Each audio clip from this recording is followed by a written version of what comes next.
Hi everyone, my name is Scott Bono and welcome to the channel. In today's episode, we are recreating The Old Apartment by Barenaked Ladies. Let's get into it. The Old Apartment was the first real breakout song by Barenaked Ladies. It was written by singers Stephen Page and Ed Robertson for the album Born on a Pirate Ship. It was recorded in the summer of 1995 and released in early 1996. For today's episode, I want to do something a little bit different. Rather than covering the top 5 things that I think make this song work so well, I want to go into some depth on the number one thing that I think makes this song work so well, and that's how it uses all of its aspects, lyrics, music, composition, and arrangement to tell a compelling story. Now, before I get started, I want to point out that there is some disagreement about exactly what this song means.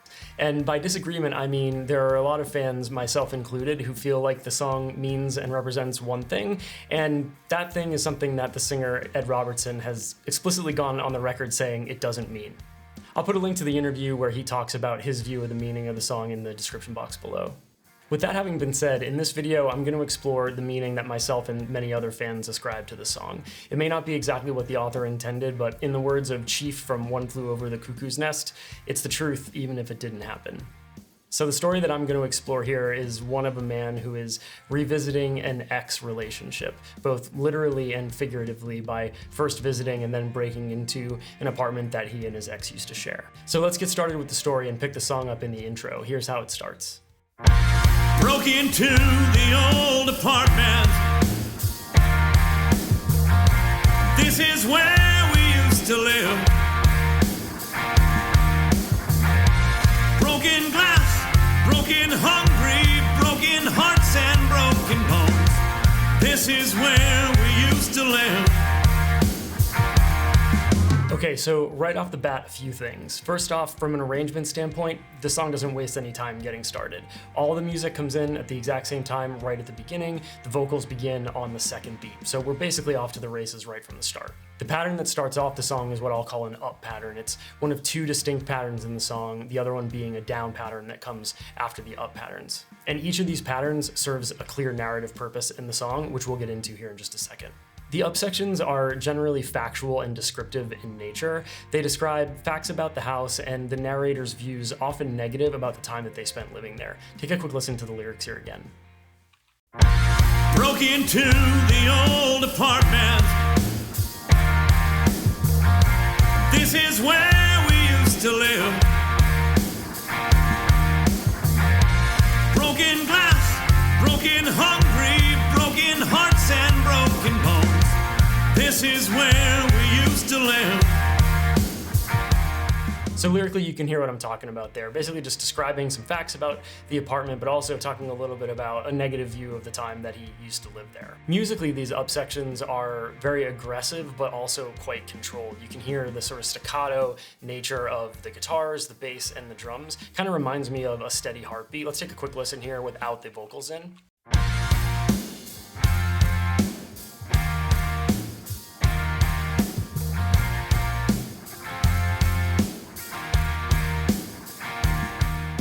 So there's clear tension in the music here. The guitars and the bass are playing those stab notes immediately muted after they're played, and the drums are playing a straightforward rock beat with an aggressive but closed hi-hat.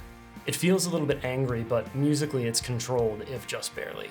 During these up sections, especially this first one, the narrator is agitated, but he's still in control. He's actively choosing to revisit a time in his life that he has strong negative feelings about, but also something that he deeply misses. And so now we head into the first down section of the song. Let's take a listen. Why did you paint the walls? Why did you clean the floor? Why did you plaster over the hole I punched in the door? Okay, so there's already a ton to unpack here. The chords change from a major 1-5-4 kind of a sound to a more minor melancholy sound, and the instrumentation, which had previously been very tight and staccato, has now changed to be very loose. It's a completely different vibe for this part of the song. Where the up section is tight, aggressive, and tense, the down section basically releases all of that tension, and it starts right with the transition into the down section. There's a drum fill that rolls down the toms and then moves from that tight, aggressive hi-hat and that straightforward rock beat to a much more loose and syncopated beat playing on an open ride. It's a completely different feel and serves a key purpose in the narrative of the song. Take a quick listen to the drum solo.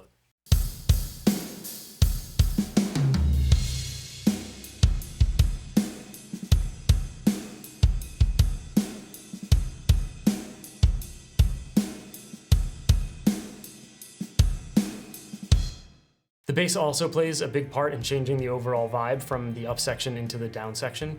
This is played on a fretless bass, and you can hear things change from that very staccato stab kind of pattern that's in the up section to this much more smeared out, loose and kind of open and contemplative bass sound. Let's take a listen to that solo real quick.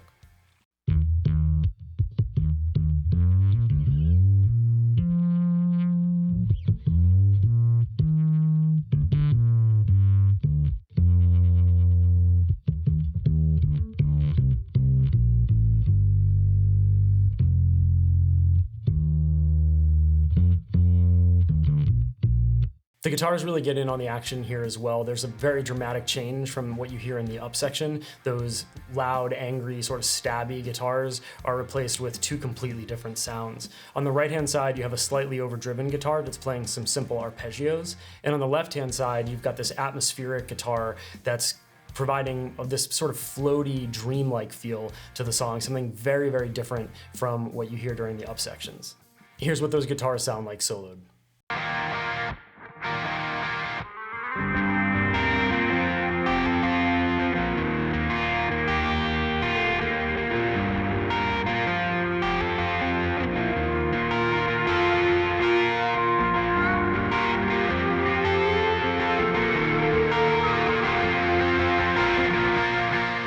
And lastly, the lyrical content changes dramatically from the up section to the down section.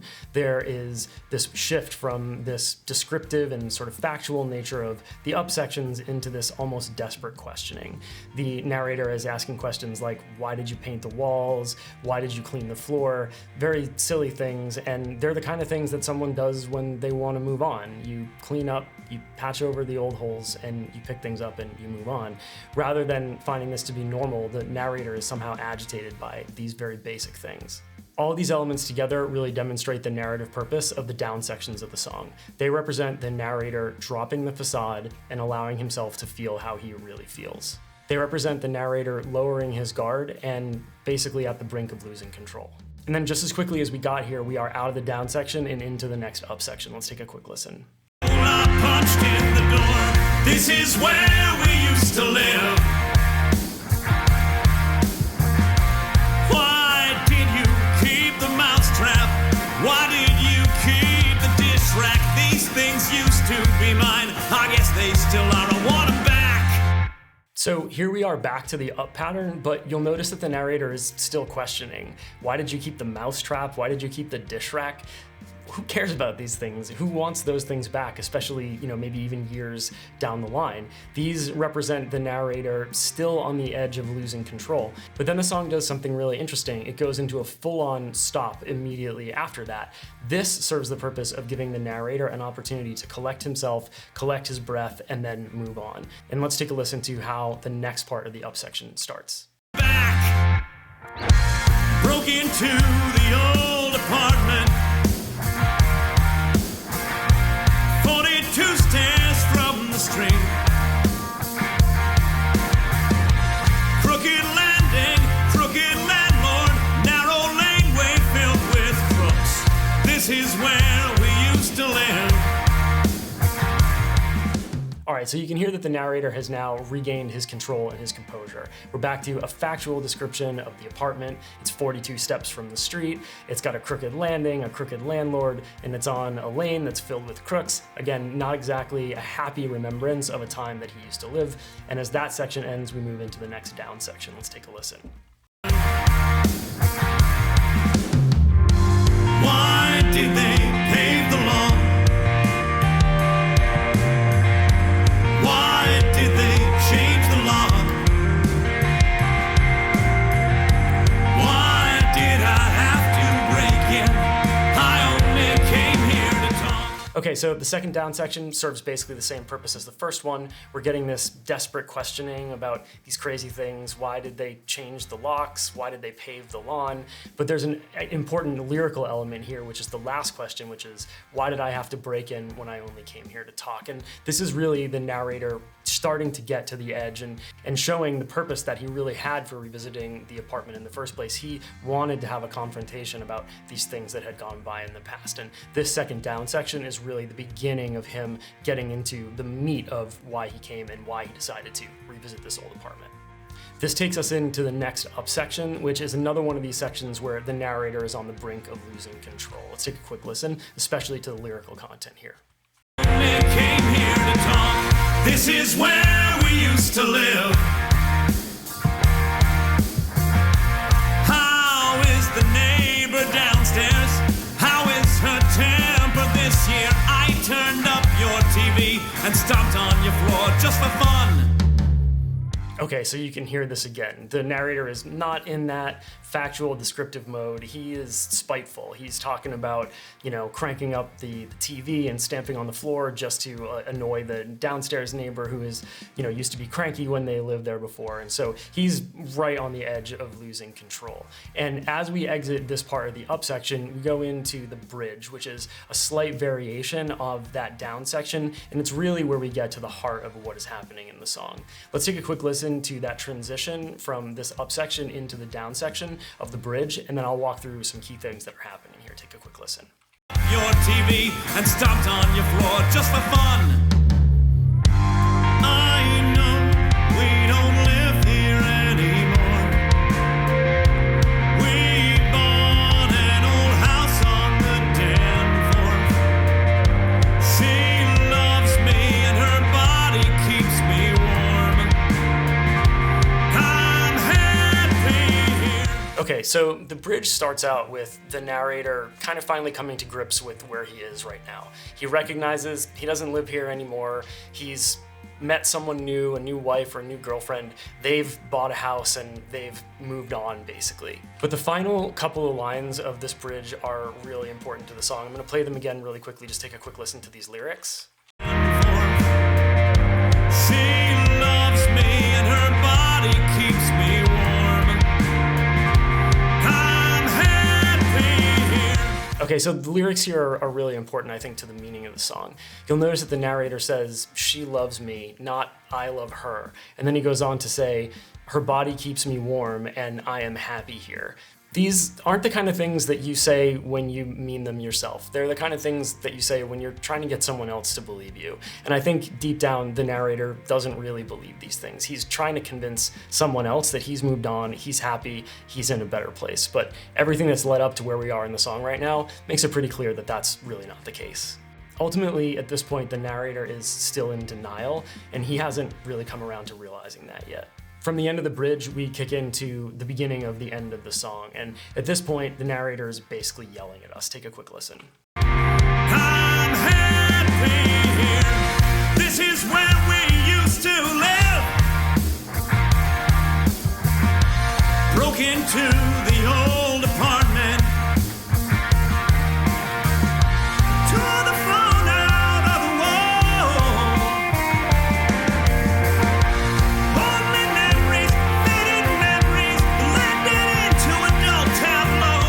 Okay, so a couple things here. Lyrically, it's becoming clear that the narrator's frustration is starting to boil over.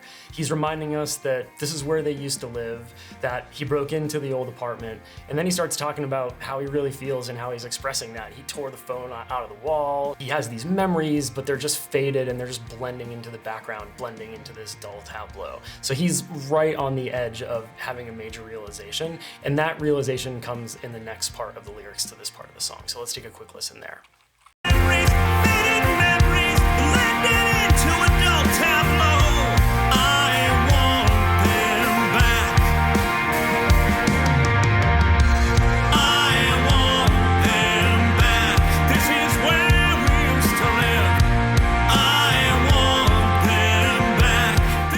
Okay, so there we have it. The narrator has finally had this realization. He is not over this old relationship.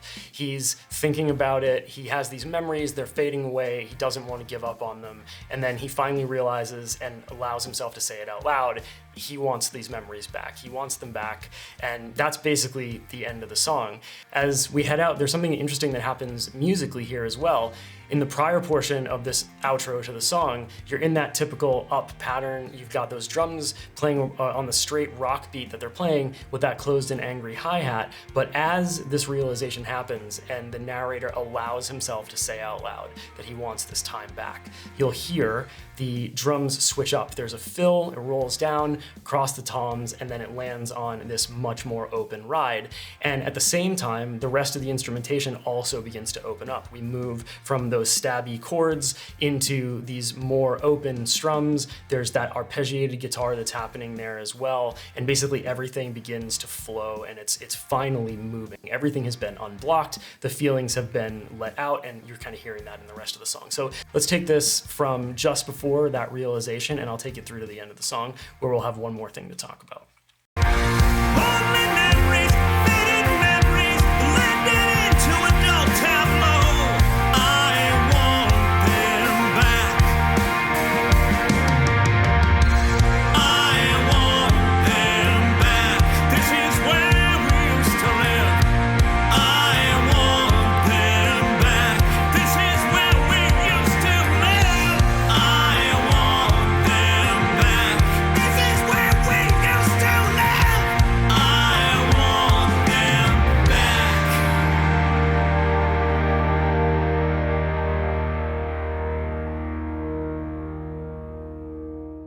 All right, so this is pretty neat, right? You finally get the resolution to this whole story. The narrator is not over this relationship. He's revisited this place where he and his ex used to live. He's had this realization that as difficult as those times were and as much negativity as there was about that time in his life, he's not over it, and he wants to find a way to experience that time again or rekindle that relationship.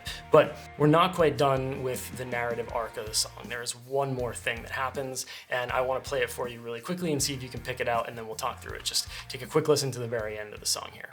We used to live. I want them back.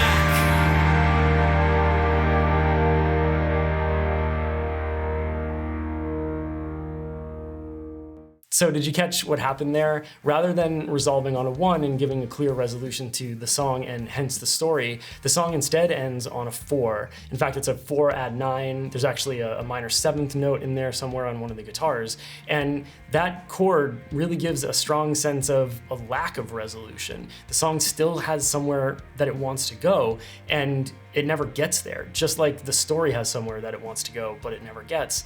The narrator has come on this journey. He's revisited this old place. He's revisited these old memories. He's finally admitted to himself that he's not happy where he is. He wants this old relationship back, but he doesn't have it, and he's not there. And he has this other relationship with someone who loves him. They've bought a house. And so for him, nothing is resolved at this point. And I think that's a really gorgeous use of that melody and that one spot at the very end of the song to really put, sort of a note at the end of the song, at the end of the story. It's not a period, it's not an exclamation point, it's sort of more of a question mark. And I think that's beautiful.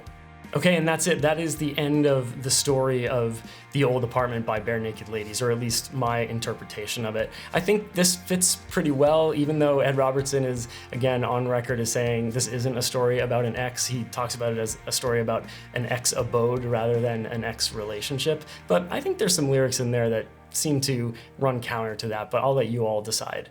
Since the video is running long, I won't spend too much time getting into the details of my recreation. It was actually pretty straightforward, really. The only thing that was interesting that I wanted to note in there was that ambient guitar. The way that I wound up getting that was by using an E-bow, playing through a wah pedal and then into a Source Audio collider pedal for delay and reverb to get those ambient tones. I'm not sure if this was the way that it was done on the record. The liner notes for the song actually refer to someone playing a musical musical saw. Certainly possible that that's how they got this particular tone on the record, but the way that I found was using a guitar with an ebow into a wah and then some ambient sound. So that was pretty cool to figure out and try to learn how to play. I want to give a big shout out to my collaborators on this one. The vocals were once again brought to you by David Foley, who flew down to Austin this summer, and this is the first of 3 songs that we recorded while he was down here, so be on the lookout for 2 more of those. As always, he did a really outstanding job with the vocals on this one, so thanks, Dave. Secondly, on this, the bass guitar was played by my good friend and a long time ago bandmate, Pete O'Neill. Pete is a really outstanding bass player who is based in the New York City area. He also has a great YouTube channel where he puts a bunch of really great content. I'll put a link up over here to his channel and a link in the description below. Should definitely go and check out his videos. Pete was the bass player in my very first band when I was all the way back in high school some years ago. And he and Dave and I actually played in that band for a brief while all those years ago. So it was really awesome to get a chance to collaborate with Pete on this. He recorded his part remotely up at his place in the New York City area and sent it on down, and just couldn't be more happy with how it came out. He just did a killer job. So thanks again, Pete. And lastly, as usual, my friend and frequent collaborator Eric Branson lent his talents to the drums on this one. He also played drums on the other 2 songs that are coming up that we did with Dave when he was down here over the summer. So thanks again, Eric, and again, be on the lookout for those songs coming real quick. And that's it. That's my attempt at a faithful recreation of The Old Apartment by Barenaked Ladies. I had a really great time putting this one together and an awesome time collaborating with Dave, Pete, and Eric once again. I hope you all enjoyed listening to this as much as I did making it.